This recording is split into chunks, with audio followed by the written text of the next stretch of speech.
a rebrand, Doug Armstrong talking to the media, and a bombshell about a certain player. Yeah, there's a lot that we need to talk about. Hey, this is Brayden Schenn. Subscribe to Locked On Blues. You're Locked On Blues, your daily podcast on the St. Louis Blues. Part of the Locked On Podcast Network, your team every day. And welcome back to Locked On Blues. I am your host of Locked On Blues, Haley Taylor Simon, talking to you all things about our St. Louis Blues here on the Locked On Podcast Network, your team every day. Today on Locked On Blues, we're going to talk about some of the things that Doug Armstrong addressed during his media availability for the pre-draft press conference. The last time that Dougie spoke to the media was the end of the season pressers. And now that some time has gone by, it's been over a month, okay? We need to focus on to next season and the draft that starts this Friday night.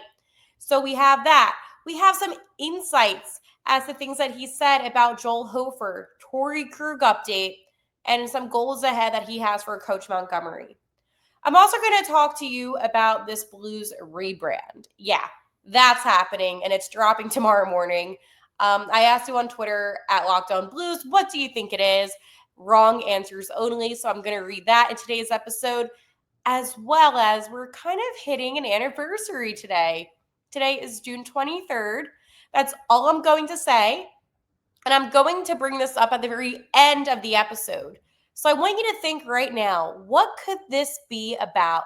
What is so significant in Blues history that this date means something? You probably already know what it is if you listen to the intro. All right, let's talk about some of the things that Doug Armstrong said. So yes, the NHL Draft kicks off this Friday night. The Blues are picking 19th overall in the first round, and they don't pick again until later. So again, not much action going on with the draft. However, Doug Armstrong, I have to tell you, he is such a good speaker, and he's so witty in how he says things. And I had to kind of write everything down that he said today, so that way I could visually see what he said so I could further analyze it, right? So this is the most important question. And yes, the draft is important, but Doug even said after the first 5 picks, it's not like those players are going to be NHL ready anytime soon. So it's going to have players, but essentially he kind of knows at 19th overall, you're not going to get a guy that's going to be ready to go next season even. And I'm not saying this upcoming season. I meant like next season.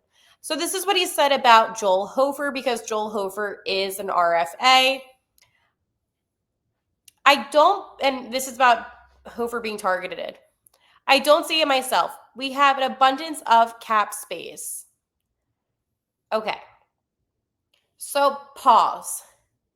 He doesn't see other teams in the NHL targeting Joel Hofer, which is interesting. And we're going to continue to digest into that. But the reason why we're also pausing is because Doug gave an update on Torrey Krug, and unfortunately, this is not a good update. He said, as I mentioned at the end of the year, it doesn't look like Torrey Krug will participate again next year. I talked to him today.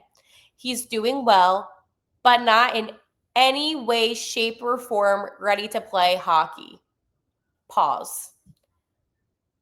That, to me, basically solidifies my initial thoughts when Doug said what he said at the end of the season pressers, that Krug is going to end up retiring. He's an older player, right? Obviously, he had that arthritis in his ankle. I just don't see Torrey coming back. And I would love more than anything if he could somehow be involved with the organization. But I just don't see him being involved as being a player. So really upsetting news about Torrey Krug. And I know what you might be thinking, Haley, it's not like he was so impressive on the Blues. And while I'm understanding of that, I know that he was most impressive as a Boston Bruin. I really did like how he played. He was a bigger hockey player. When you think of hockey players, especially for me growing up, when I think of what a hockey player is, I picture a guy like a Torrey Krug. And it's a loss. I mean, say what you want, but the Blues don't really have that great of a decor. So for me, yes, this is a loss not having Torrey Krug next season. We kind of thought that was going to be, what was happening. But I mean, I'm going to read you that quote one more time from Doug, so that way you kind of understand that it is definite in a sense. It doesn't look like Torrey Krug will participate again next year. I talked to him today. He's doing well, but not in any way, shape, or form ready to play hockey. Period. So it's not like he said he's never going to play hockey again or anything like that. But what I took away from what Doug said was not, oh, well, there might be a chance. He didn't seem optimistic. And especially his tone of voice. I urge you, seriously, to look up this presser that Doug had today and just listen to how he said it, because he didn't say it like there was hope, right? So really upsetting news about Torrey Krug. Doug continued, so that LTI space, we can use it now or we can use it later in the summer. So we have a lot of cap space. Period. The way that I saw that one was maybe the cap space, and I know that I brought attention to that because, again, I'm trying to think about who the Blues can bring in defensively to help out the decor. And right now, I mean, if Torrey Krug is going to be on LTIR, which just sucks, then they can use that in a more productive way, right? So anyways, he said, Joel wants to be here. He is excited to be a part of our group. We'll get something done in due course with him. And this is where Doug got a little witty. I even have in my comments saying Doug was getting witty with this. Offer sheets are part of the game. Obviously, I know that very well. We did it last year. I don't see any team looking at the Blues and saying there's any realistic way of getting Joel Hofer unless they overpay or they give draft picks that we would even consider. That, to me, was the interesting line that he said, because he addressed some of the things that we've been talking about here on Locked On Blues about if another team gives Hofer an offer sheet. My whole questioning of what was going on with Joel Hofer is, why not just extend him already? But again, maybe they're just negotiating. Like, there's so many other factors that go into it. But I mean, if Doug is essentially saying, hey, we're going to take care of him, and he doesn't see any other team giving him an offer sheet, I'm going to take his word for a multitude of reasons. The transparency that Doug had today about Joel Hofer is something that I think we all needed some clarity on. We're approaching the draft in a few days, coming up on Friday. And then July 1st, we know that hits, free agency. There's going to be a lot of moving parts this offseason. And for me, and I'm sure for you as well, you kind of want to have that reassurance that your backup goalie, who actually performed very well last season, is going to be here. I think right now for the Blues, this was the best case scenario of what Doug had to say about Joel Hofer, because he's right. If any team were to offer Joel Hofer an offer sheet, they would be overpaying. And I'm sure I'm going to get some comments saying, well, didn't you guys overpay for Broberg and Holloway? Yes and no. I mean, yes on paper, no with what they produced. I really do believe that. And Doug even addressed that he's excited for both, Broberg and Holloway next season. And he's excited to see what else they can bring. So I think for me, when I'm evaluating what Doug was saying today, I took away a couple of main things. Torrey Krug probably won't play again. In my opinion, he's going to retire. They're going to keep Joel Hofer, and he will be fine. And then the final thing that I didn't even mention to you, but I'm going to mention it to you right now, is that Doug said that he is ready to see a training camp under Coach Montgomery, and that Coach Montgomery is excited to finally have his training camp. So that just gives me so much hope and reassurance. And Doug also said, we're excited about next season because the season did end strong. And despite what you're going to say, 1.6 seconds, okay, fine. Maybe the way that Game 7 ended wasn't ideal, right? With the double OT, I understand the frustration. But again, this was a team that set a franchise record with a 12-game win streak. That is insane. So the way that I look at this, now that some time has gone by and I'm not super down and sad about how it ended, I look to the future and I look ahead and I can picture myself, seriously, in a year from now, it's going to be June 23rd, 2026, and I'm going to say to you, wow, either the Blues won the cup, they made an impressive run in the playoffs, or the third option, which is the worst option, rebuild. I don't see that happening. So there's going to be those scenarios. But either way, I am just more optimistic. And I never said on this podcast, I've been doing this show for 2 years now, okay? I have never once said, yeah, I think the Blues can win the cup. I think in a couple seasons, the Blues could be Stanley Cup contenders. I really do. They're definitely playoff contenders. However, I understand what Brayden Schenn said. You can't be playoff contenders unless you're in the playoffs. So I like that mentality. I like what's going on with our Blues. But you know what I also like? Well, I'm going to tell you what I also like. But after I tell you what I also like, I'm going to talk to you about this whole rebrand that the Blues are going to have.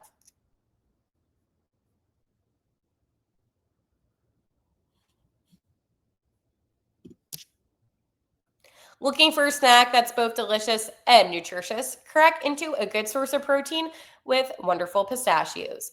Wonderful Pistachios is one of the highest protein nuts. Each 1 ounce serving has 6 grams of protein, giving you over 10% of your daily value. Plus, they're packed with fiber and better for you unsaturated fats to help keep you feeling fuller longer. Personally, I love the no shells variety. It's the perfect grab and go snack for busy days, whether I'm snacking at my desk on a road trip or I just need a quick protein boost. They're always my go-to. And if you love cracking open every shell for that satisfying crunch, they also have the in-shell options, which are a classic favorite. I personally love my Wonderful Pistachios. It gives me all the protein that I need. So now I want you to also get the protein that you need. So get snackin' and get crackin' with the snack that packs a protein punch. Visit wonderfulpistachios.com to learn more.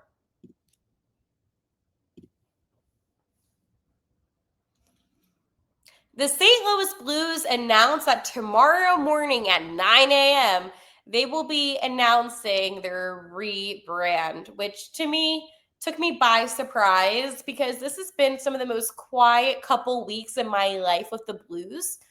And I love my Blues hockey, but I was a little bit surprised about this one, not because it's a negative in my opinion, but just because and the way to say it best was I just was not expecting it, okay? So for me personally, this was something where I was surprised to see that tweet notification. However, at the end of the day, I'm also excited to see what the organization is going to do. So I asked you, what do you think the Blues' rebrand is going to be? Wrong answers only. I want it to be wrong answers only because I want you to feel creative and to kind of have your say, even though we know what's not going to happen. Because I think I know what's going to happen. Markin St. Louis says they're changing the name to The Rhythm to play into the recent trend of the team names that don't end in S. The Rhythm. Could you imagine if the Blues changed their name to The Rhythm? Scott said it will have no blue in it whatsoever. Edgy. Yeah, the Blues without any blues. You know what's funny about that though? Like there are certain teams that have like their like alternates or their whatever, retro, second retro, reverse retro, like whatever. And they don't even look like the team's colors. And I think it looks stupid. And that's not just with hockey, by the way. That's like with NFL, MLB, NBA. Like they all have like these stupid looking sweaters and jerseys that don't go along with the team at all. And that bothers me as a consumer because I just want to see it for how it is. Tristan says, I heard they're updating to a WWE type of logo, and he made his own little logo. Looks like the American Nightmare, but with the St. Louis Blues on it. We love Cody Rhodes here. Caster says, reverse retro 3. Okay. Wow. We definitely do not need that. And then Kevin says, they're obviously going to change colors. So instead of the blues, what color scheme were you thinking, St. Louis? Should we go with red for the Cardinals? Like, oh man. You know, it's funny. And not like, ha ha ha, this is so funny. But it's funny in a sense that, like, this is the big drama, right? Is what is the Blues' rebrand? And this, I have to tell you, their social media team right now was doing like the history of the Blue Note. They're showing the Heritage Note, the retro word marks, the retro note, the current note. And I'm like, okay, I love the Blue Note, but on the current note, it says 1998 to 2025. And then the tweet says, we can't move forward without looking back. I am going to read that to you again. We can't move forward without looking back. That leads me to believe that the Blue Note is going to change. I love the Heritage Note. That to me is one of my favorite ones. If we're being honest, I love it. Like those colors, beautiful. You know the custom jersey that I sometimes wear? That's what I customize it to be like. It was based off of the Heritage Note, by the way. So that's why my custom blue sweater that I have looks like that, because I'm obsessed with the Heritage Note. However, I also like the retro word mark as well. And I know that it was only, in play for like 5 seasons or so, but I kind of like that. I don't know. I kind of liked it too. But also the retro note, okay, not a fan. Like, I'm good. And the current note, I mean, that's all I know. Like, again, don't forget, it started the 1998 season. I was born in 1999. That's all I've known. Growing up, that's all I've known is the current note. And I hate, by the way, that there's not a cooler name for it, just the current note. But could you imagine, by the way, like if we went back to the Heritage Note, like how cool would that be? And I think that's what's going to happen. I really do. So I guess, yeah, it is a change of colors, but we're not going away from the initial scheme of colors, but just some different shades. But overall, I think the Heritage Note, it's just brighter and it just looks more appealing. I really hope that's what it is. But I thought that was a really interesting tweet because, again, why else would the admin put out, we can't move forward without looking back? Which leads me to believe that this change has to do with the Blue Note, because they also showed, so just to give you a visual, I'm going to try to do my best here. On the top of the NHL locker rooms, a lot of them that I've been in at least, they have like the logo up top, and they showed some of the construction workers taking it down. So why would they do that if we weren't getting a new note, right? So that's why I think it's going to be that. You know what's funny though? And like people, people said, make it black and white, make it millennialistic or, whatever.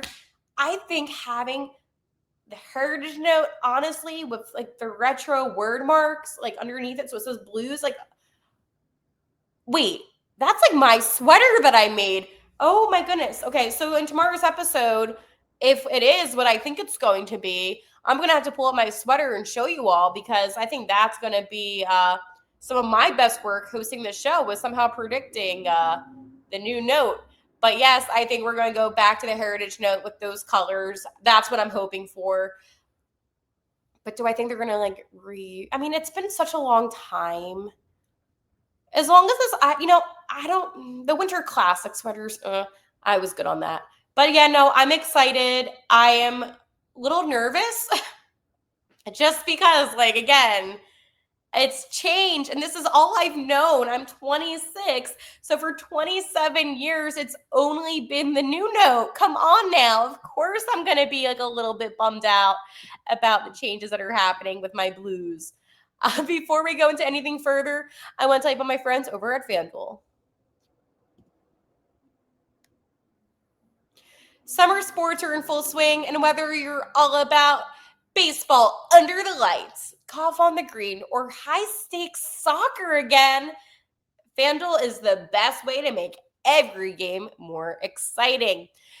You're already following the action, so why not make it a little bit more thrilling? With FanDuel, you can get on the game while your friends are getting sunburned on the beach. Personally, I've been using FanDuel to track all of my favorite matchups. Yes, that includes my St. Louis Cardinals. And I keep it fresh with some new daily promotions. And it's fun to kind of bet, right? Also, it's easy to use and fast to pay out. So it even makes regular season games feel like it's much must-watch events, right? So this is what you need to do. New to FanDuel, new customers can bet just $5 and get $150 in bonus bets if your first bet wins. Open the FanDuel app today or visit FanDuel.com/lockedon to get started.